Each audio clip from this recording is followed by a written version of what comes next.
नमस्कार আমি Koushik Das Paschimbanga NIS dealer Sangram মঞ্চ।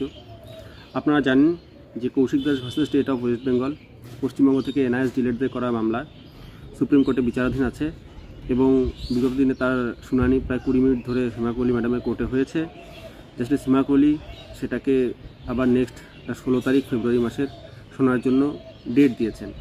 এমত অবস্থায় আমাদের 2022 স্টেট কোয়ালিফাইড ক্যান্ডিডেটদের মনে পশ্চিমবঙ্গের 2022 WB টেট কোয়ালিফাইড ক্যান্ডিডেটদের মনে অনেক শঙ্কা রয়েছে যে এই কেসটিতে পিটিশনার হওয়া উচিত কি উচিত নয়, কারণ তারা তো রিক্রুটমেন্ট প্রসেসে নেই এবং তারা হয়তো অন্য কোনো কেসে অন্য কোনো ঝাঁসায় চলে এসছে, অন্য কোথাও পিটিশনার হচ্ছে। তো এটা আমার শেষ এবং অন্তিম বার্তা তাদের জন্য যে যারা এখনও চিন্তায় আছে যে এই কেসে আমাদের কেসে পিটিশনার হওয়া উচিত কি উচিত নয়। কারণ আজকে 3 তারিখ 4 তারিখ আমাদের কেসে পিটিশনার হওয়ার লাস্ট ডেট, কারণ আমরা ঢিলেমি করি না। আমাদের 16 তারিখ হিয়ারিংয়ের আগে আমরা যত পিটিশনার আমরা পশ্চিমবঙ্গ থেকে সম্ভব প্রত্যেকে পিটিশনার করব। ইতিমধ্যেই আমাদের কেসে প্রায় 500 মতো পিটিশনার হয়ে গেছে এবং আমরা সকলের ডকুমেন্টও কালেকশন করে নিয়েছি। 4 তারিখ আমরা ডেডলাইন করে নেক্সট উইকের মধ্যে আমরা ওকালতনামায় জেলা ভিত্তিকভাবে সই করিয়ে নিয়ে তারপরেই আমরা 16 তারিখের মধ্যে পিটিশনার করার কাজ সম্পন্ন করে নেব। এখন প্রশ্ন হচ্ছে যে আমাদের কেসে কেন পিটিশনার হবে 2022 WB টেট কোয়ালিফাইড ক্যান্ডিডেটরা। আমি কয়েকটা পয়েন্ট বলবো যে আমাদের কেসে কেন হওয়া উচিত, অন্য কেসগুলোতে ওয়েস্ট বেঙ্গলের সাথে রিলেভেন্স কম কেন। অন্য কোনো কেসে আমি বিরোধিতা করি না, অন্য কোনো কেস যদি এনআইএস নিয়ে জয়যুক্ত হয় তাতে আমার লাভ।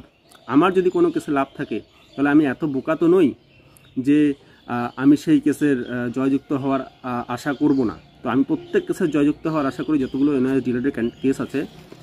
তবে আমাদের কেসটা কেন পশ্চিমবঙ্গের নিরিখে ইম্পর্টেন্ট সে বিষয়ে আমি প্রথমে কথা বলতে চাই। প্রথমত, সারা দেশে যত স্টেটের সার্ভিস রুল আছে সেই সার্ভিস রুলের মধ্যে ওয়েস্ট বেঙ্গলের সার্ভিস রুল এক এবং ইউনিক। আমাদের সার্ভিস রুল 2 ইয়ার্সের ডিমান্ড করে না, অথচ অন্যান্য সমস্ত স্টেটে 2 ইয়ার্স বোল্ড অক্ষরে আন্ডারলাইন অক্ষরে লেখা থাকে, কিন্তু আমাদের রাজ্য 2 ইয়ার্সের ডিমান্ড করে না। আমাদের রাজ্য ডিমান্ড করে এনসিটি প্রেসক্রাইব মিনিমাম কোয়ালিফিকেশনের। তো আমাদের যদি রিক্রুটমেন্ট রুল 2 ইয়ার্স ডিমান্ড নাই করে তাহলে আমরা কেন 2 ইয়ার্স ভ্যালিড করার পেছনে ভাগবো? আমাদের তো দরকার নেই। আচ্ছা, এখন বলি যে অন্যরা কেন 2 ইয়ার্স বাদ দিয়ে নড়বে না, অন্যরা কেন পশ্চিমবঙ্গের রিক্রুটমেন্ট রুল ওয়াইজ ভাববে না। অন্য স্টেটের থেকে যারা কেস পরিচালিত করছে তাদের একটা রিকোয়ারমেন্ট আছে, কারণ তাদের স্টেটে রিক্রুটমেন্ট রুল 2 ইয়ার্স ডিমান্ড করে, আমাদের স্টেটে করে না। তারা কখনোই 2 ইয়ার্সের পয়েন্ট বাদ দিয়ে লড়বে না। আমরা 2 ইয়ার্সের পয়েন্ট বাদ দিয়ে লড়তে পারি, সেটা একটা স্কোপ আছে, কারণ আমাদের রিক্রুটমেন্ট রুলটাই 2 ইয়ার্সের ডিমান্ড করে না। তারা তাদের স্বার্থে কোনোদিনও 2 ইয়ার্সের পয়েন্ট ছাড়বে না, কারণ তাদের স্টেটে একমাত্র ভ্যালিড তখনই হবে যখন এই ডিপ্লোমাটা 2 ইয়ার্স প্রমাণিত হবে, কিন্তু আমাদের তো সেটা দরকার নেই। এখন বলি 2 ইয়ার্স নিয়ে লড়লে কি প্রবলেম আছে? সে মানুষ যতই মানুক না মানুক, জাস্টিস গাভাইয়ের জাজমেন্ট এখন ল অফ দ্য ল্যান্ড, এটাকে কোনো বোর্ড কোনো কোর্ট অমান্য করতে পারবে না। আর সেটার ডিসিশন একমাত্র চেঞ্জ হতে পারে রিভিউ পিটিশনে, যেটা জাস্টিস গাভাইয়ের কাছেই যাবে এবং সেটা প্রায় অসম্ভবপর ব্যাপার। তো জাস্টিস গাভাই যখন একবার বলে দিয়েছে যে এই কোর্সটা 2 ইয়ার্সের নয় বা 2 ইয়ার্সের সমকক্ষ নয়, তখন এটাকে চেঞ্জ করা যতটা কঠিন তার থেকে সেটাকে বাইপাস করে আমাদের রিক্রুটমেন্ট রুল অনুযায়ী সেটাকে ফিট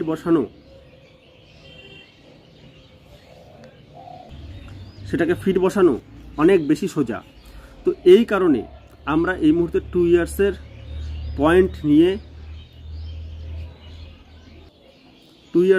নিয়ে বেশি চিন্তা ভাবনা করছি না। ওরা তো 2 ইয়ার্সের পয়েন্ট ছাড়তে পারবে না, কারণ ওদের স্টেটে দরকার আছে 2 ইয়ার্সের। এখন জাস্টিস গাভাই বলেছে এটা 2 ইয়ার্সের সমকক্ষ নয়, কিন্তু জাস্টিস গাভাই এটাও বলেছে যে স্টেট চাইলে নিজের ইচ্ছা মতো রুল ক্রিয়েট করতে পারে। 25 নম্বর পয়েন্টে আপনারা দেখবেন।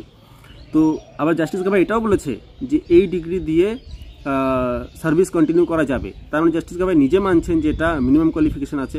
আমাদের স্টেটও মিনিমাম কোয়ালিফিকেশনই ডিমান্ড করে, আমাদের স্টেট 2 ইয়ার্স ডিমান্ড করে না। তাহলে আমাদের যে রাস্তাটা আছে, আমাদের যে পয়েন্টটা আছে, আমাদের যে কেসের মেরিটটা আছে, যে পয়েন্টে আমরা লড়াই করছি, যে কোর্স 2 ইয়ার্স হোক, 18 মান্থস হোক, 18+6 হোক, what ever it is, minimum qualification আছে, যেটা জাস্টিস গাভাইও ডিনাই করছে না। জাস্টিস গাভাই নিজে বলেছেন নিজের জাজমেন্টে যে স্টেটের রুল প্রাধান্য পাবে এবং স্টেট নিজের মতো রুল বানাতে পারে। তাহলে আমরা কেন 2 ইয়ার্সের পিছনে ভাগবো? যারা 2 ইয়ার্সের পিছনে ভাগছে তাদের কেসটা আলাদা, আমাদের কেসটা আলাদা। এখন বলছি যে এই 2022 স্টেট কোয়ালিফাইড ক্যান্ডিডেটরা কেন এই কেসে পিটিশনার হবে। একটা এক্সাম্পল দিয়ে বোঝাচ্ছি যে 2022-এর রিক্রুটমেন্ট প্রসেস যখন স্টার্ট হয়েছিল তার আগেই 20-22 ডিএলএড ব্যাচের রেগুলার ডিএলএড ব্যাচের ক্যান্ডিডেটরা একটা অ্যান্টিসিপেশন করেছিল যে কি তাদেরকে বাদ দিয়ে তাদের কোর্স কমপ্লিট না করিয়ে পর্ষদ হয়তো নিয়োগ বিজ্ঞপ্তি দিয়ে দিবে।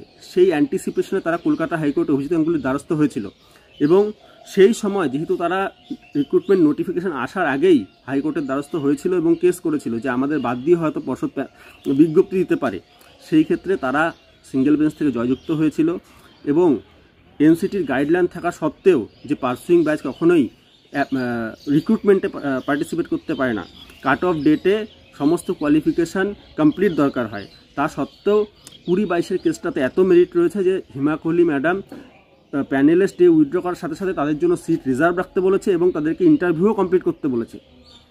কেন? কারণ তারা আগে থেকে কেস করেছিল। আজকে অনেকেই অনেকদিন থেকে বলে যাচ্ছে হাম কেস করেंगे, হাম স্টে লাएंगे, হাম subject to outcome লাएंगे।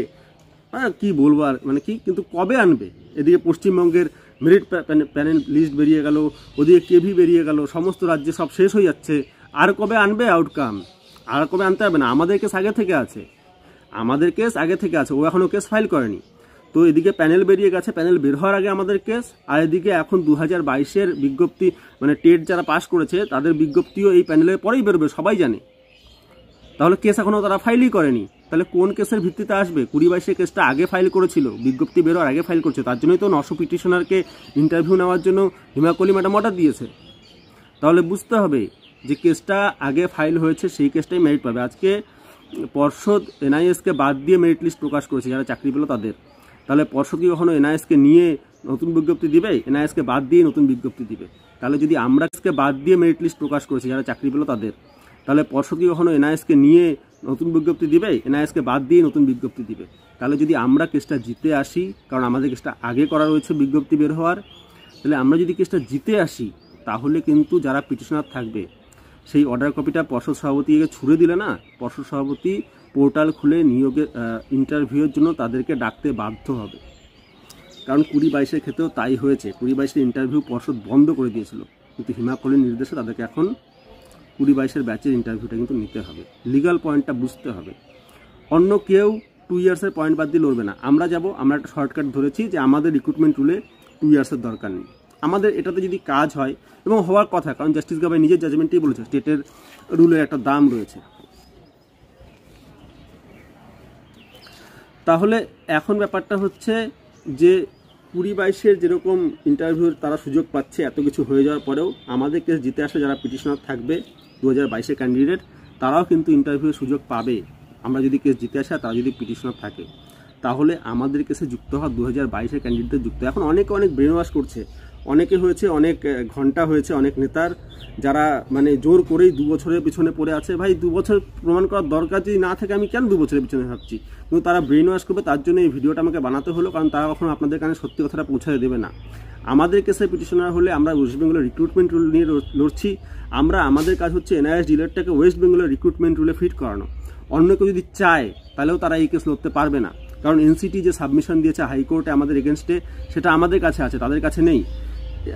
West Bengal board of primary education লিখিতভাবে যখন আমাদের দিয়েছিল যে আমরা এনআইএসকে অ্যাকসেপ্ট করি সেপ্টেম্বর মাসে, সেই ডকুমেন্টটাও আমাদের কাছে আছে, লিখিত পর্ষদের লিখিত সাবমিশন আমাদের কাছে আছে, যেখানে তারা বলেছিল এনআইএসকে অ্যাকসেপ্ট করি। তাহলে আমরা পারবো ভাই, আমরা ওগুলোকে ইউজ করব। তোমাদের কাছে আছে সেই ডকুমেন্টগুলো, সর্বভারতীয় কেস করব, করব 2 ইয়ার্স প্রমাণ করবো, ভ্যালিড করিয়ে আনবো, ভ্যালিড করবাকে লাएंगे, আউটকাম লাएंगे, আছে? নেই। আমরা ওয়েস্ট বেঙ্গলের ভিত্তিতে কেস করেছি, ওয়েস্ট বেঙ্গলের কেস আমাদের কাছে যা ডকুমেন্ট আছে ওয়েস্ট বেঙ্গলের হিসাবে আছে। সর্বভারতীয় কেস আমরা করিনি, আমাদের দরকার নেই। তারা জিতুক, তারা ভালো থাকুক। এখন 2022 স্টেট কোয়ালিফাইডদের আরেকবার বলছি যে যদি আমরা যেহেতু কেস করেছি, আমাদের যেহেতু মেরিট লিস্টে ম্যাটারের সাথে আমাদের কেস ট্যাগ ছিল, আর আমাদের কেস যেহেতু আগে থেকে হয়ে আছে হিমা কোহলি ম্যাডামের কোর্টে, আমরা যদি কেস জিতি আপনারা কিন্তু ইন্টারভিউয়ের সুযোগ পাবেন। এটার জন্য আপনারা পিটিশনার হবেন, কারণ 20-22-এর 900 জন পিটিশনারে কিন্তু হিমা কোহলি ম্যাডাম ইন্টারভিউ নেওয়ার জন্য রায় দিয়েছেন অর্ডার কপিতে।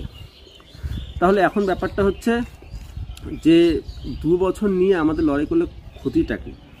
দেখুন, একজন সুপ্রিম কোর্টের জাজ যখন ডিসিশান দেন, যখন রিভিউ লাগে, তখন সেটা তার কাছেই যায়। রিভিউর আগে 2 বছরের ম্যাটারটা সলভ হবে না, আর রিভিউয়ের ডিসিশান চেঞ্জ হওয়া ইজ ভেরি ডিফিকাল্ট। মানুন ইয়া না মানুন, এটাই সত্যি। তো ওগুলো ম্যাটার হতে অনেক টাইম লাগবে, কবে গ্যাজেট আসবে কী আসবে সেগুলো জানি না, ঠিক আছে, সেগুলোর গ্যারান্টি নেই। তো আমাদের কেসটা লড়ছি, আমাদের কেসটা শোনা হচ্ছে, 20 মিনিটের ওপরে শুনানি হয়েছে, নেক্সট ডেট পাওয়া গেছে, এটা বিশাল ব্যাপার। একটা এনআইএস ডিলেট একবার হেরেছে, তারপর নতুন ডেট পাচ্ছে, এটা বিশাল ব্যাপার। তাই আপনারা অতি সত্বর আমাদের কাছে পিটিশনার হন। আমরা 4 তারিখ অবধি পিটিশনার নেব। 2022-এর ডিলেট ক্যান্ডিডেটরা দয়া করে পিটিশনার হন, এরকম বিভ্রান্ত হবেন না। আমাদের যদি 2 বছর প্রমাণ করার দরকার না থাকে, আমরা 2 বছরের পিছনে ছুটে আমাদের কোনো লাভ নেই।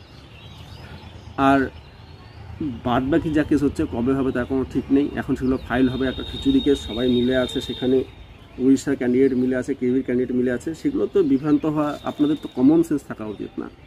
তাহলে আমি বলছি, আর অযথা সময় নষ্ট না করে অতি দ্রুত আমাদের কাছে পিটিশনার হন। 20-22টা সুবিধা পেয়েছিল কারণ তারা আগে থেকে কোর্টে গিয়েছিল। আপনারা যদি আগে থেকে কোর্টে যান, কারণ পর্ষদ 100% এনআইএসকে বাদ দিয়ে বিজ্ঞপ্তি দিবে, যেটা আমি আগেও বলেছিলাম অডিও মেসেজে। অনেক গ্রুপ আছে যারা আমার মেসেজগুলো সেখানে পোস্ট করতে দেয় না। এখন ইউটিউবে আপনারা এই ভিডিওটা দেখছেন, কাজেই এটা বুঝবেন যে আপনাদের বাদ দিয়ে যখন বিজ্ঞপ্তি বেরোবে, তখন আপনি যদি কেসে পিটিশনার থাকেন এবং কেসে যদি যেতেন, তাহলে আপনারা কিন্তু ইন্টারভিউ নিতে পর্ষদ বাধ্য থাকবে। আর বাদবাকি যারা বলেছিল যে ভ্যালিড করিয়ে আনবো, এখন মেরিট লিস্ট বেরিয়ে গেছে, কালকে আপনাদের বিজ্ঞপ্তি বেরোবে। তারা কি করেছে ওই নেতার ঘন্টা যারা আছে তাদের কাছে জিজ্ঞেস করুন। টাকা পয়সা উঠিয়ে দিলে এ করলো, এখন সেগুলো কেস কোথায় কি আছে, কবে হবে, তারা গ্যারান্টি নিচ্ছে কি না। আমি তো বলছি যে আমরা যদি কেস জিতি, আপনাকে ইন্টারভিউ নিতে বাধ্য থাকবে পর্ষদ, তারা গ্যারান্টি নিচ্ছে কি না এরকম। তো সেটা তাদেরকে জিজ্ঞাসা করুন। আর বাদবাকি জায়গায় বিভ্রান্ত না হয়ে অতি সত্ত্বর 4 তারিখের আগে আমাদের কাছে পিটিশনার হন। 2022-এর এনআইএস ডিএলএড ক্যান্ডিডেট যারা টেট পাস রয়েছে তাদের প্রতি আমার রিকোয়েস্ট থাকবে যে আপনারা বিলম্ব না করে সঠিক বুদ্ধি নিয়ে, সঠিক বিবেচনা নিয়ে আপনারা কেসের সাথে যুক্ত হন। ধন্যবাদ।